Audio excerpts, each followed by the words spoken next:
Hey there. Welcome back to More Leads, the podcast where we help small and new home service businesses streamline their processes and boost those conversion rates. I'm your host, CJ, and I'm genuinely excited about today's episode because we're diving into something that I think is absolutely fascinating: the psychology of home service customers. You know, I was talking to a plumber friend of mine last week, and he told me this story about showing up to a home where a pipe had burst in the bathroom. The homeowner was pacing back and forth, practically in tears, watching water seep into their beautiful hardwood floors. And my friend said something interesting. He said, "Half my job was fixing the pipe. The other half was fixing the customer." That really stuck with me because it highlights exactly what we're talking about today. When people call you for home services, especially emergency services, they're not in their normal state of mind. They're stressed, they're anxious, they might even be a little irrational. And understanding that psychology can make all the difference between a one-time customer and someone who calls you for every home issue for the next decade. So today, we're going to break down the psychology of your customers, especially during those high-stress situations, and give you some practical techniques to not just fix the problem, but also help your customers feel better throughout the whole process. Let's get into it.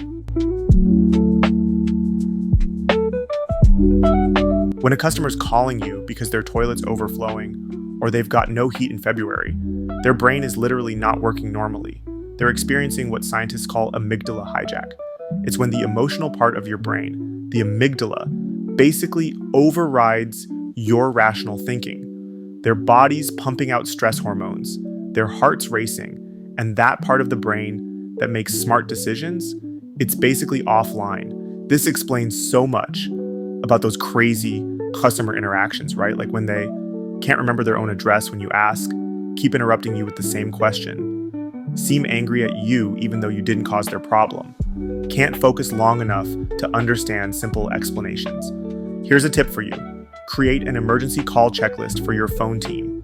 On it, include a reminder to speak slower than normal, use simple words, and repeat important information twice. Your customers aren't being difficult. Their brains are literally in survival mode. Also, as a homework for you, try timing yourself, taking a mock emergency call. Record it if you can. Then listen back. Are you rushing? Using technical jargon? Not pausing for questions? Adjust accordingly.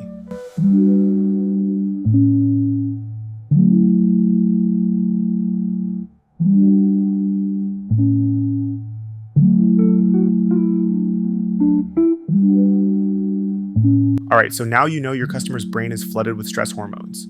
What do you do about it? I've interviewed dozens of successful service companies, and here are the techniques that actually work. First, use what I call the validate then reassure sandwich.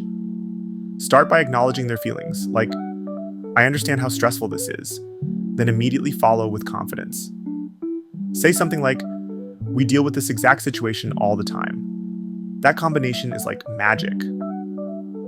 I was talking to one of our customers, Brian, who runs a plumbing company in Denver, and he said something that stuck with me. He tells his team, the first 30 seconds of the call isn't about gathering information. It's about lowering their heart rate. A small technique: give them one small task to do while waiting for you. Research shows that taking action, any action, reduces anxiety significantly. Say something like, "While we're on our way, could you please turn off the water main?" It's usually in the basement or garage. This will prevent any further damage. Giving them this small task does two things. It gives them back some control, and it channels that anxious energy productively. After this episode, list your top 3 emergency call types. For each one, create a simple, non-technical task customers can do while waiting for you to arrive. Also, if you can, create laminated customer action cards for common emergencies. When dispatching a tech, have your office tell the customer one simple thing they can do while waiting that will help the situation.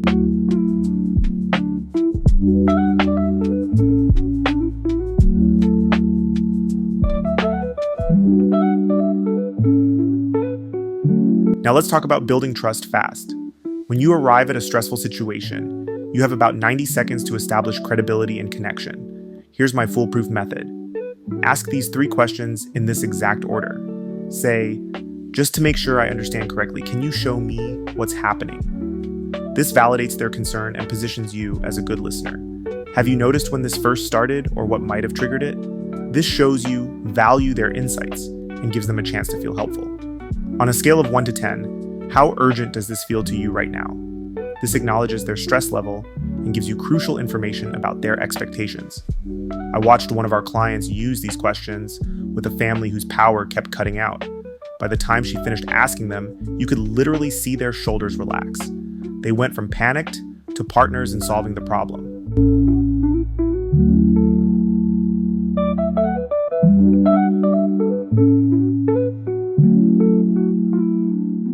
Let's talk about something most service businesses completely miss: the power of the exit conversation. There's this psychological principle called the peak end rule. It means people mostly remember the worst part of an experience and how it ended. You can't control the emergency that got them to call you, but you absolutely control how things end. Here's what I want you to try.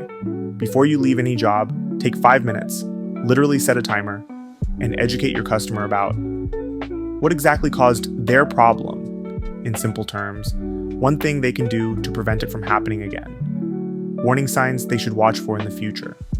Jack, a successful HVAC owner in Texas, told me his business grew 40% in 1 year after implementing this education exit. Why? Because customers stop seeing you as just the person who fixes stuff and start seeing you as my trusted home advisor. And here's the kicker. When they tell friends about you, they don't just say, they fixed my AC. Instead, they say, they fixed my AC and taught me how to prevent it from breaking again. That's referral gold.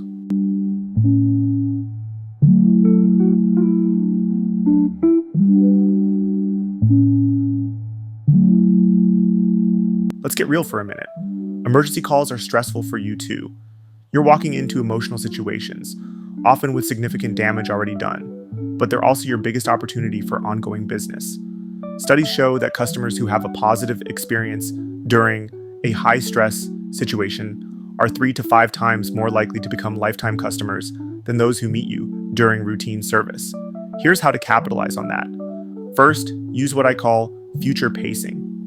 At the end of successfully resolving their emergency, say something like, now that we've taken care of this urgent matter, I'd like to quickly check a couple other things that often cause problems for homeowners. Then do a 2-minute inspection of related systems. Carlos, who owns a successful plumbing business in Atlanta, told me this approach has increased his preventative maintenance contracts by 60%. Most customers will readily agree to this quick check while you're already there, and it naturally leads to conversations about maintenance plans. Second, follow up exactly 48 hours later with a phone call. Not an email, not a text. A personal call that asks, how is everything working since our visit? Do you have any questions that came up after I left? This 48-hour window is critical. It's when customers are still feeling relieved about their resolved emergency, but before they've fully moved on mentally. All right, let's wrap this up with the big takeaways. Understand that your emergency customers aren't thinking clearly. Their brain chemistry is literally altered by stress. Use the validate then reassure sandwich in your first interaction. Ask the 3 trust-building questions in the exact order we discussed. Implement the 5-minute education exit before you leave. Follow up at the 48-hour sweet spot. As a home service business and an integral part of your local community, you're not just fixing pipes or wires or HVAC systems. You're fixing people's sense of safety and comfort in their own homes. When you approach it that way, you're not just building a business, you're building a reputation that money can't buy. In the next episode, we're diving into some lead generation basics and talk about some tips for attracting leads via online platforms for all home services. You won't want to miss it. Until then, I'm ZJ, and this is More Leads.